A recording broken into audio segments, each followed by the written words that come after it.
की तारीखों के साथ पश्चिम बंगाल की राजनीति में एक बार फिर वही पुराना खेल शुरू हो गया है। मुख्यमंत्री ममता बनर्जी ने बांग्लार जोनोर दीदी 10 प्रतिज्ञा यानी कि बंगाल के लिए दीदी के 10 वादे लॉन्च कर दिए हैं। लेकिन सवाल यह है कि क्या ये वादे बंगाल के विकास का रोड मैप है या फिर साल 2021 की विफलताओं को छिपाने का एक बेताब प्रयास। आपको याद दिला दें कि एक दशक से बंगाल का खजाना खाली है और अब वोट बटोरने के लिए रेवड़ियां बांटने का वादा दीदी की ओर से किया जा रहा है। ये विकास का रोड मैप नहीं बल्कि राज्य को कर्ज के दलदल में ढकेलने का विनाश पत्र है। ये घोषणा पत्र बंगाल के भविष्य का निर्माण करने के लिए नहीं बल्कि टीएमसी के भ्रष्टाचार के इतिहास पर पर्दा डालने के लिए लिखा गया है। ये एक सिस्टमैटिक बिट्रेयल यानी कि व्यवस्थित विश्वासघात है।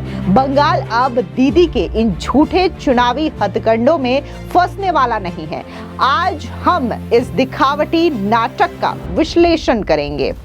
इस नए घोषणा पत्र की पूरी नींव ही एक खाली खजाने और कर्ज के ऐसे जानलेवा जाल पर टिकी है जो राज्य की संप्रभुता के लिए बड़ा खतरा बन गया है। राज्य के सार्वजनिक कर्ज से जीएसडीपी अनुपात यानी कि डेब्ट टू जीएसडीपी रेशियो 38.4% के विनाशकारी स्तर पर पहुंच चुका है और अनुमान यह है कि साल 2026 तक यह बढ़कर के 8.15 लाख करोड़ रुपए के भयानक आंकड़े को भी पार कर जाएगा। टीएमसी ऐसे पैसों से वोट खरीदने की कोशिश कर रही है जो असल में राज्य के पास है ही नहीं। इस प्रक्रिया में वो राज्य के भविष्य को इस हद तक दांव पर लगा रही हैं कि बंगाल द्वारा खर्च किए जाने वाले हर 100 रुपए में से बुनियादी ढांचा यानी कि इंफ्रास्ट्रक्चर बनाने पर मुश्किल से 2 रुपए ही खर्च होते हैं, जो जीएसडीपी का केवल 21.1% पूंजीगत व्यय है, जबकि 38 रुपए तो कर्ज चुकाने में ही चले जाते हैं। इसका नतीजा ये होता है कि आज बंगाल में जन्म लेने वाला हर बच्चा सत्ताधारी पार्टी टीएमसी के तत्कालिक राजनीतिक अस्तित्व को बचाने की कीमत के तौर पर 81,165 रुपए से भी अधिक के भारी भरकम कर्ज का बोझ विरासत में लेकर के पैदा होता है। अब जो ममता बनर्जी की ओर से फर्जी वादों का पिटारा खोला गया है जिसमें 10 वादे हैं, एक एक करके इन वादों की हकीकत आपको बताते हैं। इसमें कितने करप्शन हुए हैं और किस तरीके से ये जो वादे हैं वो जनता तक पहुंचे ही नहीं है। साल 2021 से लेकर के आज हम साल 2026 में बैठे हुए हैं और इसकी असल में हकीकत क्या है, एक एक वादों के साथ इसकी पूरी पोल खोलते हैं। पहला वादा है लक्ष्मी भंडार में बढ़ोतरी यानी कि मासिक भत्ता 500 रुपए से बढ़ा करके सामान्य महिलाओं के लिए 1500 और SC/ST महिलाओं के लिए 1700 हो जाएंगे। साल 2021 में टीएमसी ने न्यूनतम मासिक आय का वादा किया था, लेकिन एक मामूली भत्ते को नया नाम दे करके उस आर्थिक तबाही को नहीं छिपाया जा सकता जहां आम नागरिक को दोहरी मार झेलनी पड़ रही है। ना तो नौकरियां हैं और ना ही कीमतें काबू में हैं। महंगाई इस समय 7.09% के खतरनाक स्तर पर पहुंच गई है। इसकी मुख्य वजह टीएमसी टैक्स है जिसे सिंडिकेट चावल जैसे जरूरी चीजों पर जबरदस्ती वसूलते हैं। गणित के हिसाब से देखें तो ये टैक्स 500 की मामूली बढ़ोतरी और पूरी तरह खत्म कर देता है और महंगाई को राष्ट्रीय औसत से काफी ऊपर बनाए रखता है। इसके अलावा प्रति व्यक्ति आय गिरकर 1.71 लाख यानी कि वित्त वर्ष 2023-24 पर आ गई है। ये 2011 में राष्ट्रीय औसत के 92% से घट करके सिर्फ 86.8% रह गई है। इस तरीके से ये ओडिशा और छत्तीसगढ़ जैसे ऐतिहासिक रूप से पिछड़े राज्यों से भी शर्मनाक तरीके से पीछे रह गई है। साथ ही राज्य के भीतर ही असमानता बहुत ज्यादा है। उत्तर दिनाजपुर जैसे सीमावर्ती जिलों में प्रति व्यक्ति आय सिर्फ 80,152 दर्ज की गई है, जो राज्य के औसत का महज 46.8% है। ये इस बात की पुष्टि करता है कि उत्तरी बंगाल की पूरी तरीके से अनदेखी की गई है। अब गौर करते हैं जो दूसरा वादा दीदी की ओर से किया गया है, जिसमें सभी के लिए स्वास्थ्य सेवा तक पहुंच यानी कि हर ब्लॉक या शहर में सालाना दुआरे चिकित्सा कैंप लगाए जाएंगे ताकि घर घर जाकर के असरदार स्वास्थ्य सेवा पहुंचाई जा सके। साल 2021 में वादा था बेहतर स्वास्थ्य सेवा, लेकिन घर घर जाकर स्वास्थ्य कैंप लगाने का वादा करना एक भयानक मजाक है। अब राज्य के प्राथमिक और तृतीय स्वास्थ्य केंद्र ढह रहे हैं और प्रशासनिक लापरवाही के कारण मौत के जाल बन चुके हैं। साल 2024 की एक स्टडी में बंगाल की महिलाओं के लिए जोखिम सूचकांक को 10 में से 8.2 रेटिंग दी गई है, जो कि पूर्वी भारत में सबसे ज्यादा है। इससे ये साबित होता है कि इस सरकार के राज में महिलाओं की शारीरिक और मेडिकल सुरक्षा की बात पूरी तरीके से एक मनगढ़ंत कहानी है। ग्रामीण सामुदायिक स्वास्थ्य केंद्रों में विशेषज्ञों की भारी कमी है। यहाँ 349 सर्जन, 320 बाल रोग विशेषज्ञ और 297 स्त्री रोग विशेषज्ञ नहीं है। इसी की वजह से गरीब मरीजों को अपनी जेब से स्वास्थ्य पर 62% तक का भारी खर्च उठाना पड़ता है। इसके अलावा ममता बनर्जी ने जानबूझकर के सालों तक आयुष्मान भारत योजना को रोक करके रखा ताकि वे अपनी स्वास्थ्य साथी योजना का प्रचार प्रसार कर सके। ऐसा करके उन्होंने 3.5 करोड़ वंचित नागरिकों को 5 लाख रुपए तक की असली स्वास्थ्य सुरक्षा से बेरहमी से वंचित कर दिया। साथ ही व्यवस्था में फैली सड़न का एक भयानक उदाहरण तब देखने को मिला जब आरजी कर हॉस्पिटल की टूटी हुई लिफ्ट में फंसकर एक मरीज की मौत हो गई। इसके अलावा मेदिनीपुर में गर्भवती महिलाओं की मौत तब हो गई जब उन्हें एक्सपायर हो चुकी और राजनीतिक पहुंच से हासिल की गई सलाइन यानी कि नमक का घोल चढ़ा दिया गया। हम बात करते हैं जो तीसरा वादा किया गया है उसकी, यानी कि तीसरे वादे में है बेरोजगार युवाओं के लिए सहायता। बांग्लार युवा साथी जो कि पहले बेरोजगार युवाओं को 1500 रुपए की मासिक आर्थिक सहायता प्रदान करेगी। साल 2021 में टीएमसी ने आर्थिक सहयोग सबल युवा का वादा किया था, जिसमें 25 लाख औपचारिक नौकरियों की गारंटी दी गई थी। लेकिन इस भव्य सपने को चुनाव से पहले ही दी जाने वाली 1500 की मामूली भीख तक सीमित कर देना बंगाल के युवाओं के साथ सबसे बड़ा विश्वासघात है। यह असल में एक शिक्षित ग्रेजुएट की गरिमा का मूल रोजाना 50 रुपए लगाया जा रहा है। बांग्लार युवा साथी योजना की घोषणा टीएमसी द्वारा पश्चिम बंगाल के युवाओं के लिए कोई भी नौकरी पैदा करने में अपनी विफलता को चुपचाप स्वीकार करने के अलावा और कुछ नहीं है। पश्चिम बंगाल के युवा डिग्री बिना नौकरी की कड़वी सच्चाई का सामना कर रहे हैं, क्योंकि राज्य में 2015 से 2023 के बीच में 18,450 गैर पंजीकृत उद्यम बंद हो गए हैं, जिससे अनौपचारिक क्षेत्र में 30.4 लाख नौकरियां बेरहमी से खत्म हो गई है। सिंडिकेट की जबरदस्ती वसूली के कारण 6,668 से ज्यादा कंपनियां, जिनमें 110 लिस्टेड कंपनियां भी शामिल हैं, राज्य छोड़ करके चली गई हैं। इससे निजी क्षेत्र की नौकरियों का बाजार खत्म हो गया और 23 लाख रजिस्टर्ड नौकरियां चाहने वाले पूरी तरीके से अधर में लटक गए हैं, जबकि आईटी क्षेत्र में कोई बड़ा निवेश भी नहीं हुआ है। राज्य सरकार की 5 लाख नौकरियां खाली पड़ी हैं और 40,000 करोड़ रुपए से ज्यादा के डीए यानी कि महंगाई भत्ता के बकाया का समाधान होने के कारण सुप्रीम कोर्ट को हस्तक्षेप करना पड़ा। अब बात करते हैं चौथे वादे की। शिक्षा के बुनियादी ढांचे का उन्नयन। सभी सरकारी स्कूलों को बांग्लार शिक्षायतन कार्यक्रम के तहत समग्र बुनियादी ढांचा विकास किया जाए। 2021 का नारा था एगिए रखते शिक्षिता बांग्ला। फिर भी एक ऐसा शासन जिसने शिक्षण नौकरियों की थोक नीलामी की साजिश रची। उसके पास शैक्षिक बुनियादी ढांचे पर बोलने का कोई नैतिक और प्रशासनिक अधिकार नहीं है, जिससे बांग्लार शिक्षायतन केवल एक पीआर कवायद बन करके रह गया है, जिसका मकसद एक संगठित भ्रष्टाचार को छिपाना है। इस शासन ने 400 करोड़ के एसएससी घोटाले की साजिश रची, जिसमें 26,000 शिक्षण नौकरियां अवैध रूप से नगद के बदले बेच दी गई, जबकि योग्य उम्मीदवार सड़कों पर विरोध प्रदर्शन कर रहे थे। राज्य के खजाने को 3800 शून्य नामांकन वाले स्कूलों में 18,000 टीएमसी समर्थित घोस्ट टीचर्स को वेतन देने का भारी बोझ उठाना पड़ रहा है। ये स्कूल भारत के कुल शून्य नामांकन वाले संस्थानों का 86.3% हिस्सा है।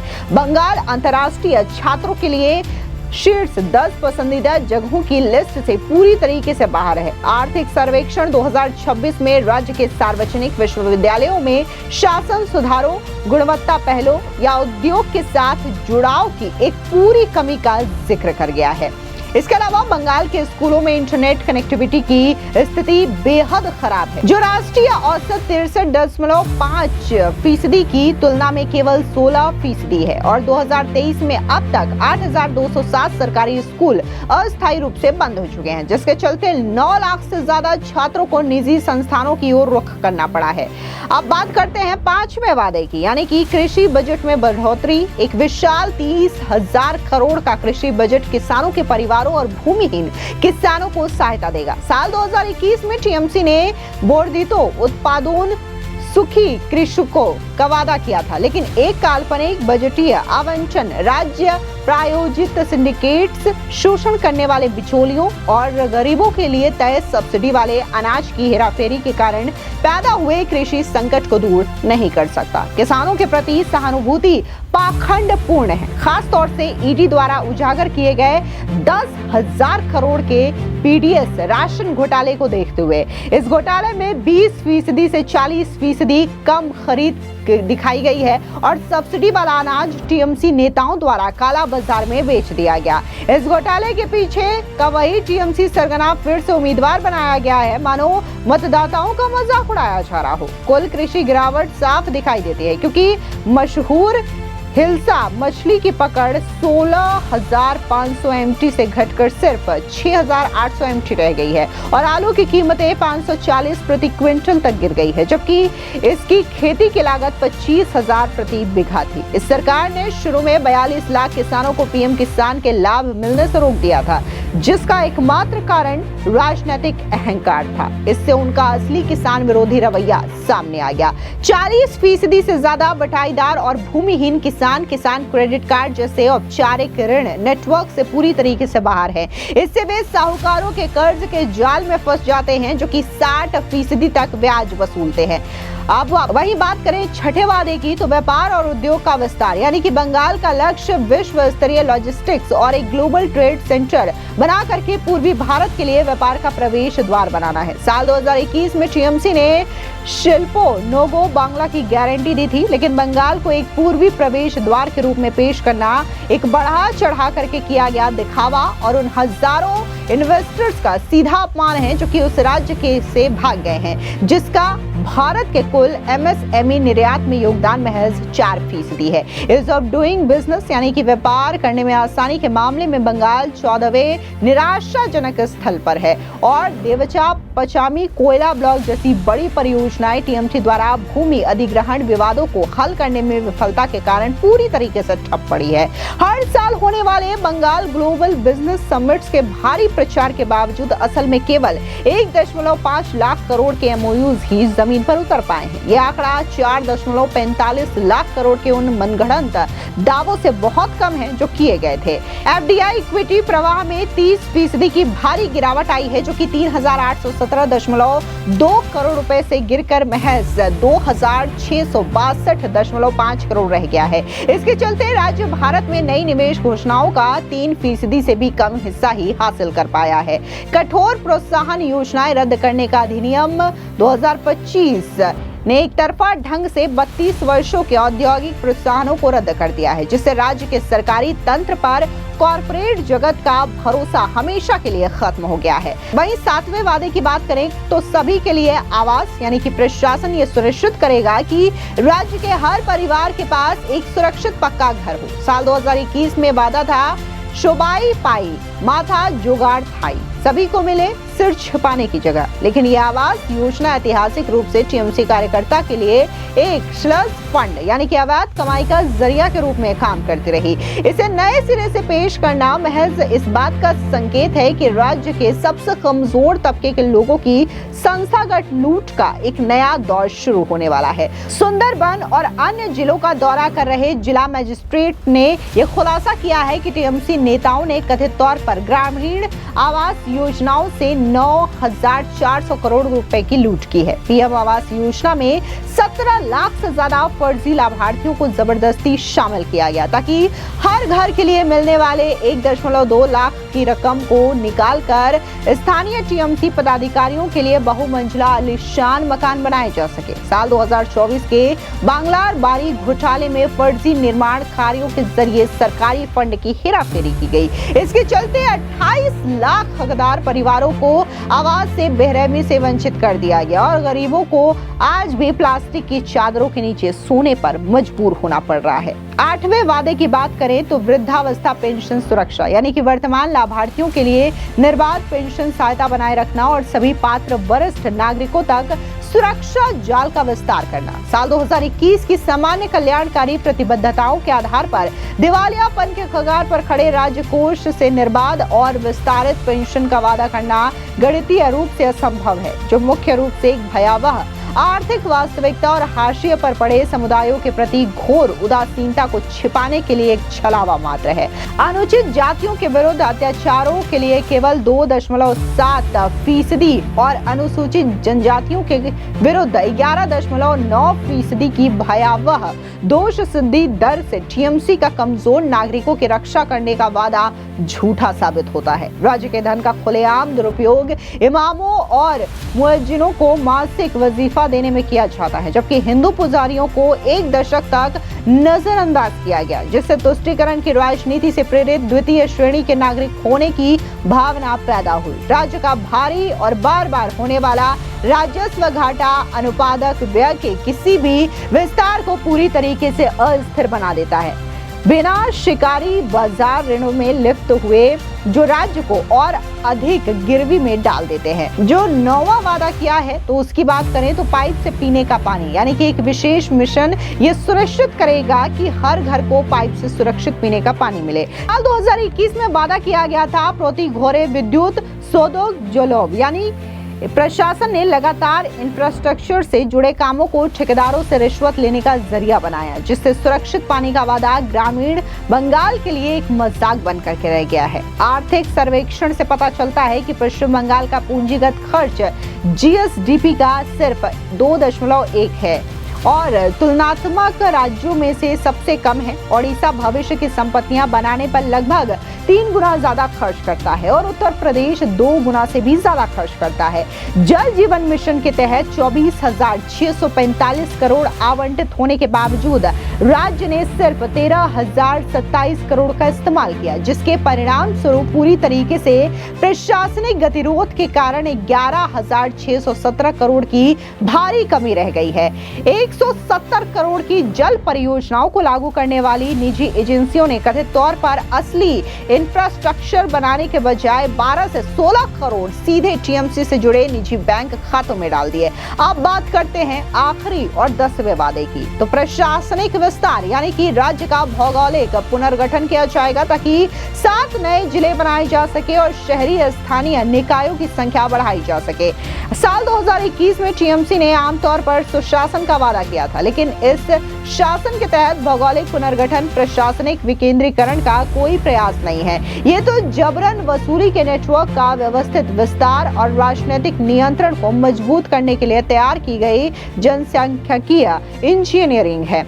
डेमोग्राफिकल इंजीनियरिंग साफ तौर पर दिखाती है, क्योंकि जनगणना के आंकड़े दिखाते हैं कि मुस्लिम आबादी हिंदू आबादी की तुलना में 102% तेजी से बढ़ी है। साल 2001 से लेकर के ये साल 2011 का ग्राफ है, जिसमें मुर्शिदाबाद और मालदा जैसे सीमावर्ती जिलों में पूरी तरीके से डेमोग्राफिक चेंजेस आए हैं और सरकार के अवैध रोहिंग्या घुसपैठियों के प्रति नरम रवैये ने इस स्थिति को और भी गंभीर बना दिया है।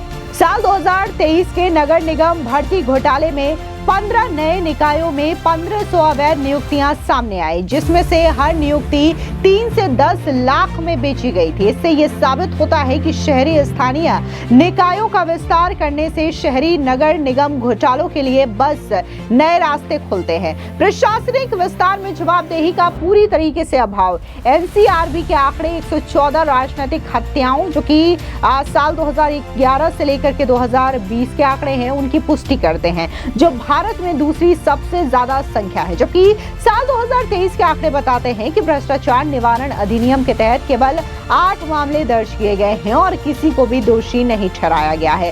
इसके अलावा आप डिटेल में यहाँ पर आंकड़े देख सकते हैं कि कैसे हर योजनाओं को लेकर के बकायदा ममता सरकार में घोटाले हुए हैं और कैसे हर योजनाओं के तहत करप्शंस बढ़े हैं। फिलहाल इस पूरी खबर को लेकर के ये जो 10 वादे हैं उसकी पूरी समीक्षा को लेकर के आपकी क्या राय है, कमेंट सेक्शन में जरूर बताएं। धन्यवाद।